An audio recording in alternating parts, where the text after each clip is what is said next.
오늘 저희들이 예배 드리면서 혹시 여러분 마음들이 축구에 관심이 가 계신 분이 혹 계시지 않을지 모르겠습니다.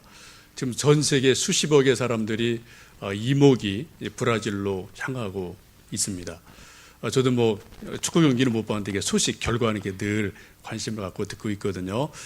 첫 경기에서 개최국 브라질이 3대1로 이겨서 브라질 국민들이 여러 가지 찬반이 있었는데 전체 분위기가 뜨겁게 달궈지는 그러한 모습을 보도를 통해 볼 수가 있습니다. 우리 자랑스러운 대한민국도 아마 이번 주 수요일이죠. 이른 아침에 이제 경기를 하는데 아마 직장인들 좀 갈등이 많으실 것 같아요. 하여튼 어쨌든 우리가 바라는 것은 좀 승리를 해서 우리에게 기쁜 소식을 주었으면 좋겠는데 지금까지 쭉 결과를 보면 이렇게 썩 좀 시원찮은 부분이 있습니다만 우리가 아는 것처럼 공은 둥글다라는 말이 있어서 결과는 조금 더 지켜봐야 될 것 같습니다. 우리가 축구하면은 빼놓을 수 없는 한국 선수 중에 차범근 선수가 있습니다. 아마 차범근 선수는 한국 축구에 있어서 살아있는 전설이라고 해도 과히 틀리지 않고요. 아마 한국 역사, 축구 역사에 있어서는 영원히 기록될 그런 대선수임에 틀림이 없습니다.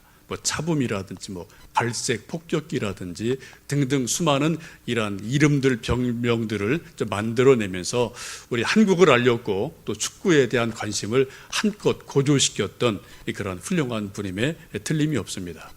근데 그분의 사생활을 뒤를 쭉 보면은요, 차범근이 차범근 될 수 있었던 것은 그분의 개인적인 역량이 뛰어나서기보다는 하나님의 은혜가 결정적인 순간에 몇 차례 있었음을 그분의 고백을 통해서 알 수 있습니다.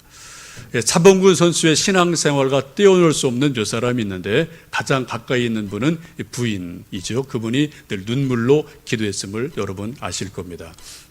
또 동시에 그분에게 기도해주고 또 안수를 해주면서 아팠던 무릎을 치유해 주었던 몇몇 목사님이 계시는데 그 중에 한 분이 한월산 기도원에 계셨던 이천석 목사님이기도 합니다.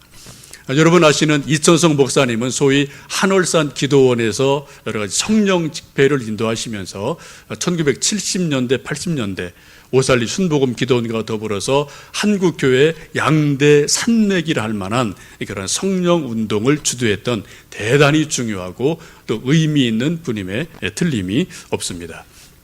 저도 젊은 시절에 몇 차례 올라가서 은혜를 받은 적이 있고요. 또 나름대로 소나무 뽑는다고 또 산꼭대기 올라가서 용을 쓴 적도 있고 이런저런 추억이 깃든 그런 한월산 기도원 지금도 기억을 하고 있습니다. 그분은 6.25 때 중공군과의 전투에서 다리 하나를 잃게 됩니다. 소위 상의용사죠. 저도 어릴 때 시골에서 상의용사 많이 봤습니다. 팔 없는 분들이 이렇게 의수, 이렇게 갈고리 이런 거 들고 다니면서, 또 의족 달고 다니면서 여러 가지 물건을 요청하기도 하고, 때로는 싫은 소리도 하고, 소위 깡패들도 좀 있으셨고, 그런 분들이 한때는 꽤 있었습니다. 근데 사람들이 좀 박대를 하면 그분들이 큰 소리를 치죠. 나는 나라 위해서 팔 하나 잃어버렸다. 다리 하나 잘랐다. 근데 이 정도 못 해주느냐라고 강하게 요청하면은 사람들이 정말 그 기세에 눌려서 그분들의 요청을 들어주지 않을 수 없는 그러한 시절들이 우리에게 60년대 그때 쭉 있었던 것을 여러분 기억을 하실 겁니다. 이분도 그렇게 상의용사가 되고 나서 여러 가지 힘든 생활을 하다가 한 번은 소위 이성봉 목사님이 한강변에서 부흥회를 인도할 때 그때 몇몇 자기 부하들을 데리고 그 부흥회를 회방놓기 위해서 백사장으로 가게 됩니다. 그리고 가서 놀라운 역사를 체험하죠. 오히려 부흥회를 가서 부수러 갔는데 하나님의 말씀이, 하나님의 성령이 그에게 임하셔서 이천석이라는 사람이 부서지는 그런 놀라운 일을 경험을 하고 그때 성령의 능력을 체험하면서 이제 하나님의 사람으로 돌아서게 됩니다. 그리고 나서 이후에 목사가 되어서 한월산 기도원에서 한 20여 년간 우리 한국교회 영적 부흥을 위해서, 영성을 위해서, 또 성령 운동을 위해서 힘차게 애쓰셨던 분이 이천석 목사님인 것을 여러분 아실 겁니다. 한월산 기도원에 여러 가지 특징이 있지만 그 중에 하나는 한월산 기도원에서는 성령을 많이 강조했고요. 그 가운데 방언을 많이 강조했었습니다. 그래서 방언 못하면은 상당히 좀 싫은 소리를 듣는 그 일들이 있었습니다. 우리가 아는 것처럼 서당계 3년이면 풍어를 읽습니다.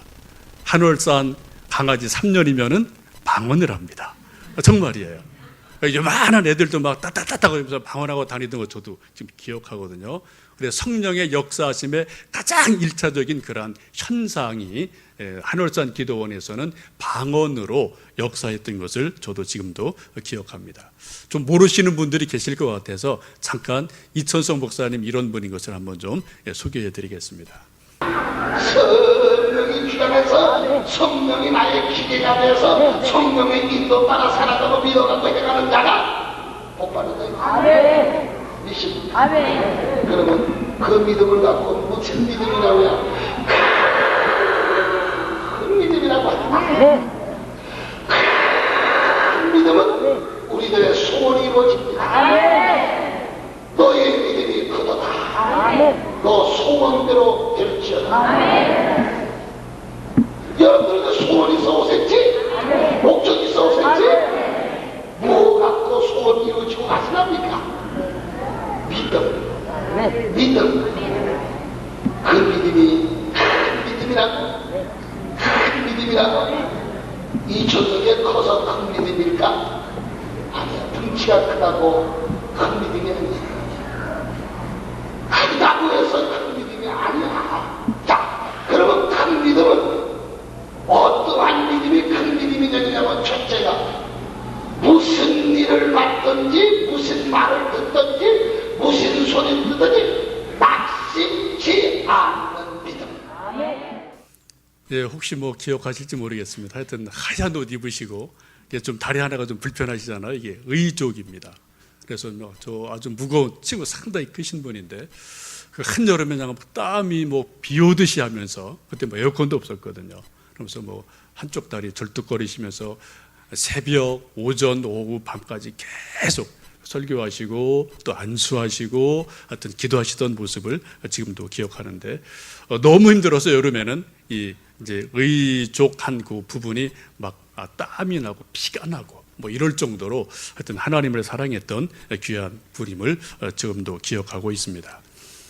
지난주 저희들이 성령 강림주일로 예배를 드렸는데 우리가 성령님을 이해할 때 두 가지를 꼭 기억하셔야 돼요. 하나는 성령님은 능력이시다. 성령님은 파워가 있으시다. 어떤 파워가요? 하나님의 파워가 있으시다. 그래서 성령님이 역사하시면은 모든 것들이 가능하게 됩니다. 마치 바람 같은 성령, 불 같은 성령이 임하시면 참으로 인간을 넘어뜨리기도 하고요, 태우기도 하고요, 완전히 뒤집어 놓기도 하는 그러한 일들이 성령님의 역사 가운데서 일어나기도 합니다. 아마 우리 이천성 목사님도 제가 생각할 때는 성령님을 강조할 때 비교적 성령님은 능력이다, 그런 쪽으로, 성령님은 에너지다, 그런 쪽으로 많이 말씀을 하셨던 것을 기억을 합니다.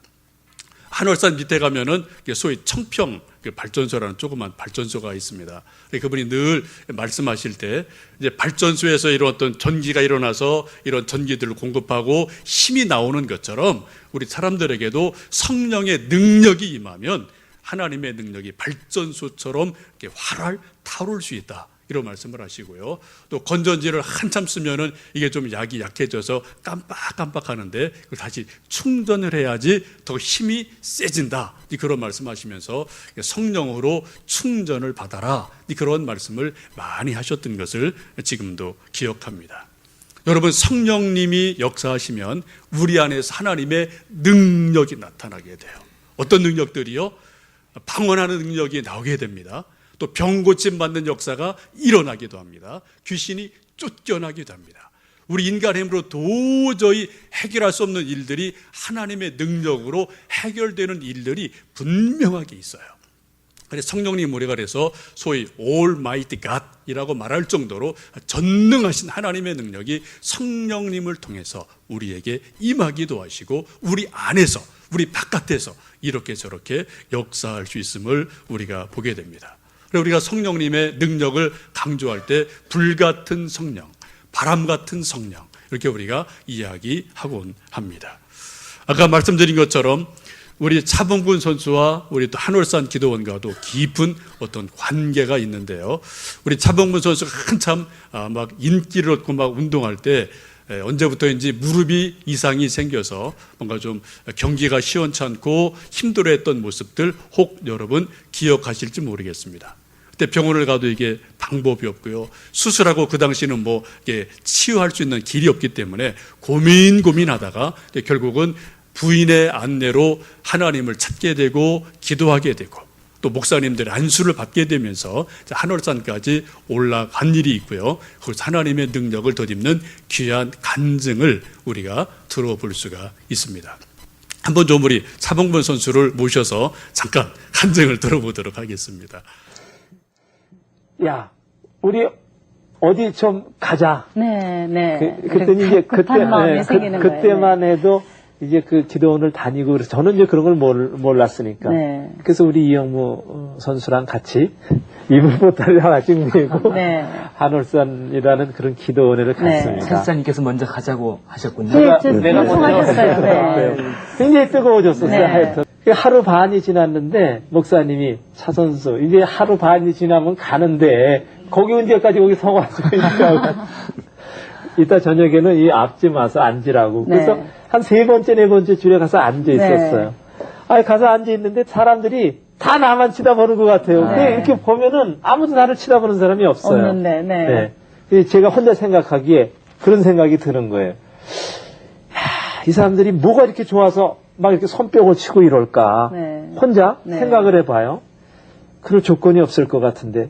그런데 그 저 높은 곳을 향하여 그 찬송을 네. 부르는데 저도 모르게 막 눈물이 나면서 콧물 쏟고 그때부터 막 제가 그냥 다른 걸 다 잊어버리고 다른 사람이 나를 보든지 말든지 네. 하나님이 살아계셔서 하나님이 나를 붙드시고 나에게 생명을 주신다는데 저는 그냥 거기서 제가 미쳐버렸어요 그냥. 네. 그래서 다른 사람이 나를 어떻게 보든지 하나님이 살아계시구나. 그 하나님이 나를 사랑하시는구나. 네. 그 하나님이 내 병도 고쳐주시는구나. 네. 그래서 저는 그때 이후에 네.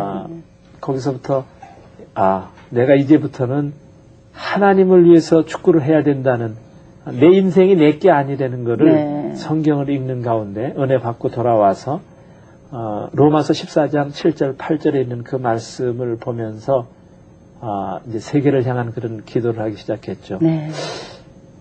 우리 중에 누구든지 자기를 위해 사는 자가 없고 자기를 위하여 죽는 자도 없도다. 우리는 살아도 주를 위하여 살고 죽어도 주를 위하여 죽나니 그러므로 사나 죽으나 우리가 주의 것이로다.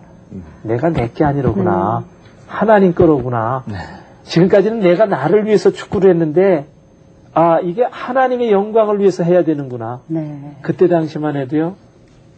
월요일날 저녁 10시면 분데스리가 축구가 나왔어요. 네. 그 경기를 보면서 우리는 저기 언제 가서 저 축구 해보나. 네. 그럴 때 옆에 있는 동료들이 형 꿈 같은 소리 하지 마. 정말 꿈 같은 데였었죠. 우리는 네. 3류 저기는 1류.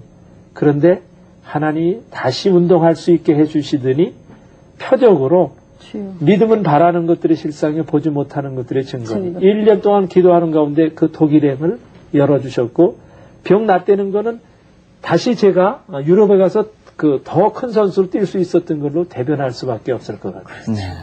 예.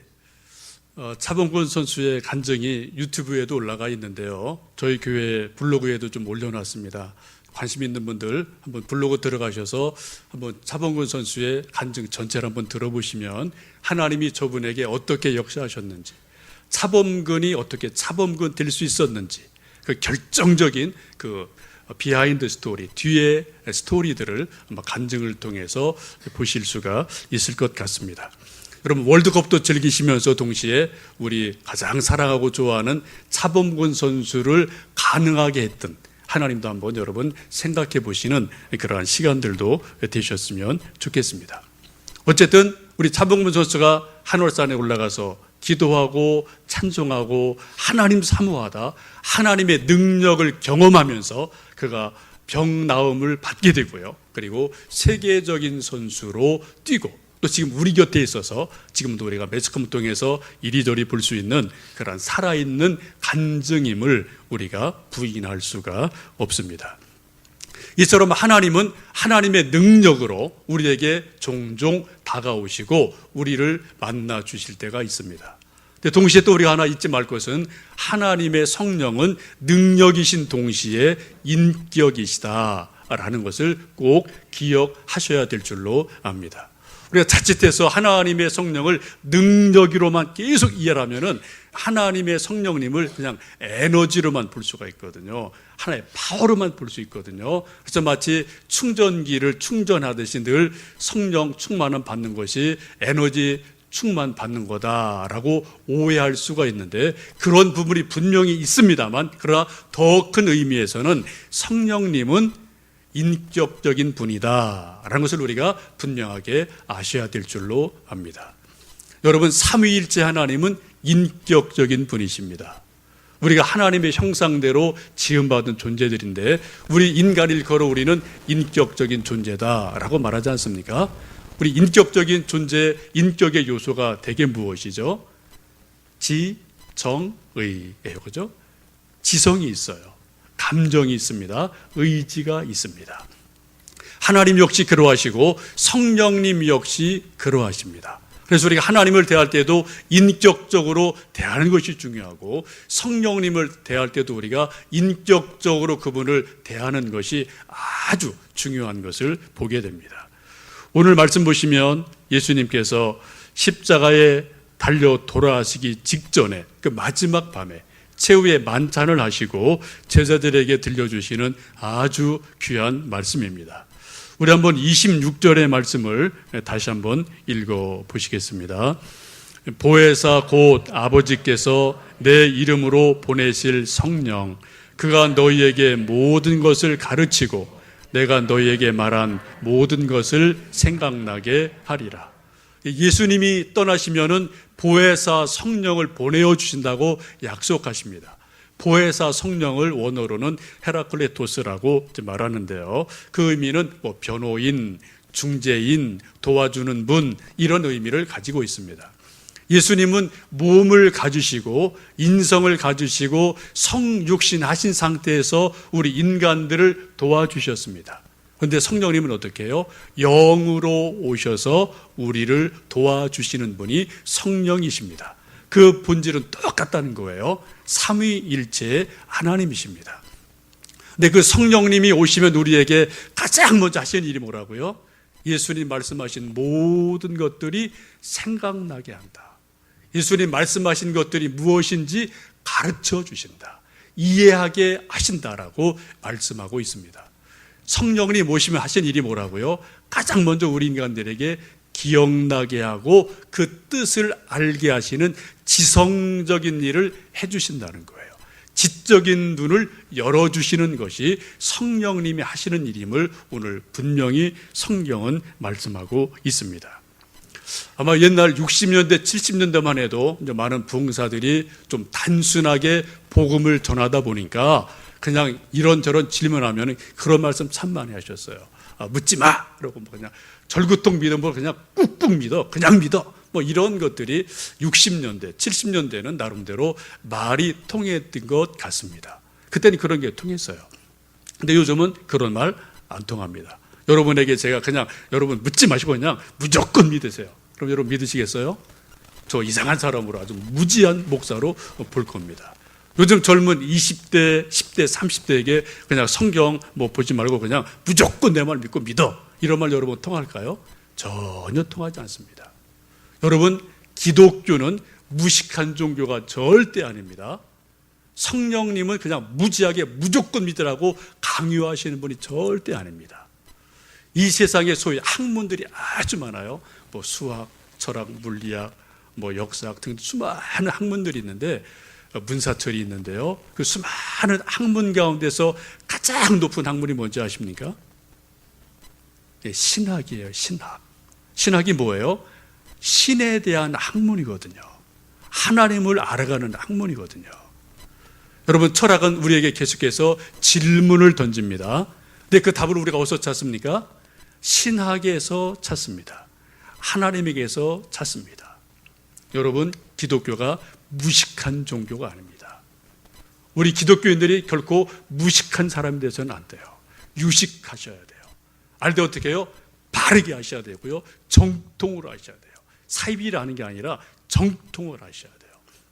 우리가 예수님 설명할 때 우리가 어떤 신학자도 어떤 누구도 100% 완벽하게 설명할 도리는 전혀 없습니다. 하나님이 우리 인간의 머리보다 훨씬 더 크신 분이니까요. 그래서 우리가 설명 불가능하지만 나름대로 설명하려고 애를 쓸 때 그때 그 설명이 이해되도록 도와주시는 분, 그것이 믿어지도록 도와주시는 결정적인 일을 하시는 분이 바로 성령님임을 우리가 알 수 있습니다. 여러분, 고린도전서 12장 3절에 그렇게 말씀하죠. 성령이 아니고는 누구든지 예수를 주라 할 수 없느니라. 성령님의 깨우침이 없이는 어느 누구도 예수님이 나의 구주다, 하나님의 아들이다 라고 고백할 수가 없습니다. 그 마지막 단계 하나님께 싹 넘어가는 마지막 단계 깨달음, 그 고백, 이것을 가능하게 해 주시는 분이 성령님임을 말씀을 하고 있습니다. 여러분, 머리가 좋다고 예수님 다 아는 것도 아니고요, 또 IQ가 좋다고 성경 다 아는 것도 아닙니다. 또 세상 공부 많이 했다고 다 성령님을 아는 것도 절대 아니에요. 오히려 머리 좋고 공부 많이 한 사람들은 성경 앞뒤를 쭉 보다가 이거 앞뒤가 안 맞네, 이게 뭐야, 오히려 그 지엽적인 한 부분을 붙들고 늘어지면서 뭐 성경이 옳다 그러다 하나님이 있다 없다 따지기 좋아하는 분들이 종종 있습니다. 참 믿음은 단순한 IQ, 지식을 뛰어넘는 그 이상의 것임을 저희들이 알게 됩니다. 아마 제가 볼 때 어느 정도의 지식을 가지고 뭐 성경이 옳다 그러다 하나님이 있다 없다 그래서 궤변을 떠드는 사람 중에 한 사람이 우리나라 있죠. 매스컴 잘 타는 사람입니다. 도울이라는 사람이에요. 저는 그분에게 선생이라는 이름을 붙이고 싶지를 않습니다. 저는 그분한테 배운 적도 없고 배울 의사도 전혀 없어요. 도울 김영옥이 있습니다. 여러분, 그 도울이라는 뜻이 여러 가지 뜻이 있는데 한번 좀 한번 한자로 보시겠어요? 이게 도울이에요. 도울. 이 도울의 뜻은 본인이 말한 겁니다. 두 가지 뜻이 있어요. 돌, 이걸 빨리 말하면 뭐가 돼요? 돌머리예요. 본인이 나는 돌머리다, 돌대가리다 라고 말하는데 이것은 역설적인 거죠. 내 머리 이렇게 좋다. 그리고 역설적으로 말하는 거로 저는 이해가 돼요. 근데 또 도울이라는 한자, 참 어려운 한자가 있는데요. 저 도울이 뭔지 아시죠? 중국의 아주 고대의 전설에 나오는 아주 이상한 짐승입니다. 얼굴은 사람 모습이고요, 몸과 다리는 호랑이 모습입니다. 그리고 이는 이 멧돼지 이빨이 이렇게 쭉 나오게 된 그런 형상을 가지고 있고요. 이 짐승이 얼마나 좀 험하고 또 끈질긴지 누구와 싸워서 결코 지는 일이 없어요. 또 남의 말을 절대 안 들어요. 자기 고집만 계속해서 하는 그러한 전설 속에 나와 있는 괴물이 바로 도울입니다. 제가 볼 때는 딱 맞아요. 아니까 딱 자기 것을 또 자기의 호로다가 가져가서 나는 도울이다 라고 말하는, 제가 볼 때는 맞습니다. 여러분 아시는 것처럼 그분 뭐 매스컴 많이 타시는 분인데 나름대로 참 아는 거 참 많으세요. 근데 제가 볼 때는 정통을 몰라요. 다 비껴가요. 다 하나 꼬아서 꽈배기처럼 다 꼬아서 뭔가를 혼란스럽게 하는 묘한 재주가 있는 분이 이분이지 않나 싶습니다. 여러분, 지식이 많다고 하나님을 하나님으로 바로 하는 것 절대 아닙니다. 머리가 좋다고 성령을 바로 하는 것 절대로 아니에요. 성령님이 역사하지 아니하시면은 정통을 몰라요. 사이비는 많이 있을 수 있어요. 주변은 많이 변죽을 울릴 수 있습니다만 그러나 정통은 결코 알 수가 없게 됩니다. 여러분, 어느 누구든지 성령으로 아니하고는 예수를 주라 고백할 수가 없다고 성경은 말씀합니다. 옛날 그런 말이 있었죠. 안광이 지배를 철하다 라는 말이 있었는데 우리 눈빛이 얼마나 센지 이 눈빛이 형형해서 이 종이 뒷장까지 꿰뚫어보는 그러한 어떤 지혜, 어떤 그 예지 이런 것들을 이야기한 적이 있었어요. 대단하죠. 우리 학자들이나 공부하는 학생들이 정말 안광이 지배를 절할 정도로 책을 뚫어지게 보고요, 집중하고 공부할 수 있으면 얼마나 좋겠습니까? 근데 여러분, 아무리 안광이 지배를 절할 정도로 눈빛이 총총하고 형형해도 하나님 말씀을 다 알 수는 없습니다. 성령께서 우리 눈을 열어주시지 않으면 성경을 성경으로 알 수가 없어요. 우리 한국 기독교 초대 역사에 있어서 가장 중요한 분이 길선주 목사님이신데, 그분 고도근시입니다. 그분 자서전 보면은 정말 눈이 너무 나쁘셔갖고 정말 이렇게 보신 것 같아요. 장신대 박물관 가면은 그분이 쓰셨던 안경이 이렇게 두꺼운 거 있는데 정말 두껍더라고요. 근데 그분의 호가 영계입니다. 비록 육신의 눈은 고도근시여서 아주 힘들어했지만 그분의 영의 눈은 활짝 열려서 하늘의 세상을, 하늘의 신비를 다 아는 그런 영적 눈이 뜨인 분이라고 볼 수가 있습니다. 그분이 계시록을 일만독을 하시거든요. 그래서 일만독을 하면서 하여튼 또 기도하고 아주 훌륭한 분인데, 그러면서 영적 눈이 활짝 열리면서 우리 한국 기독교 초대 초석을 놓는데 결정적인 역할을 하셨던 분이 길선주 목사님이십니다. 왜요? 영적인 눈이 뜨이니까 성경이 이해가 되어지고 하늘이 보이고 하나님이 보이면서 하나님의 일들을 만들어 가시게 됩니다. 베드로후서 1장에 이렇게 사도 베드로가 말씀합니다. 또 우리에게는 더 확실한 예언이 있어 어두운 데를 비추는 등불과 같으니 날이 새어 샛별이 너희 마음에 떠오르기까지 너희가 이것을 주의하는 것이 옳으니라.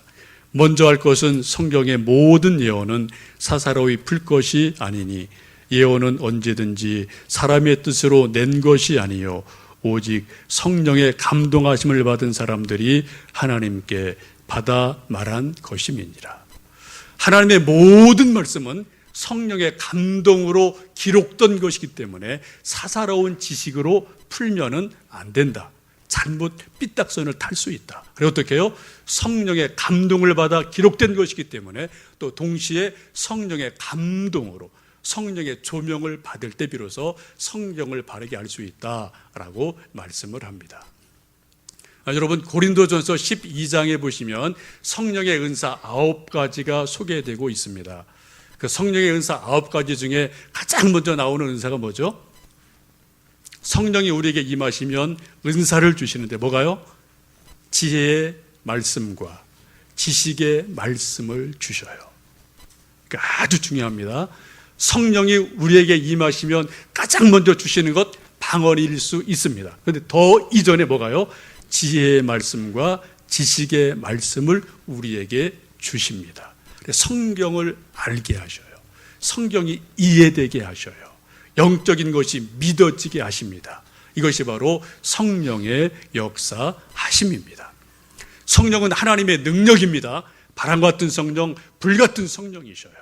그래 모든 것들을 가능하게 하시는 하나님의 전능하신 힘이십니다. 동시에 성령은 인격적인 분이어서 우리에게 오시면은 우리 영의 눈을 띄워 주셔요. 기억나게 하십니다. 이해되게 하십니다. 믿게 하십니다. 우리에게 감동을 주셔서 우리를 하나님을 사랑하는 마음으로 이끌어 가시는 분이 성령님임을 알 수가 있습니다. 여러분, 축구도 열심히 보시고요. 우리 차범근 선수도 한번 기억해 보시고요. 차범근 선수를 차범근 되게 하셨던 성령의 능력을 생각하시면서 우리가 성경을 읽으며 성령님을 사모하시는 그런 뜨거운 6월 되시기를 간절히 원합니다. 함께 기도하시겠습니다.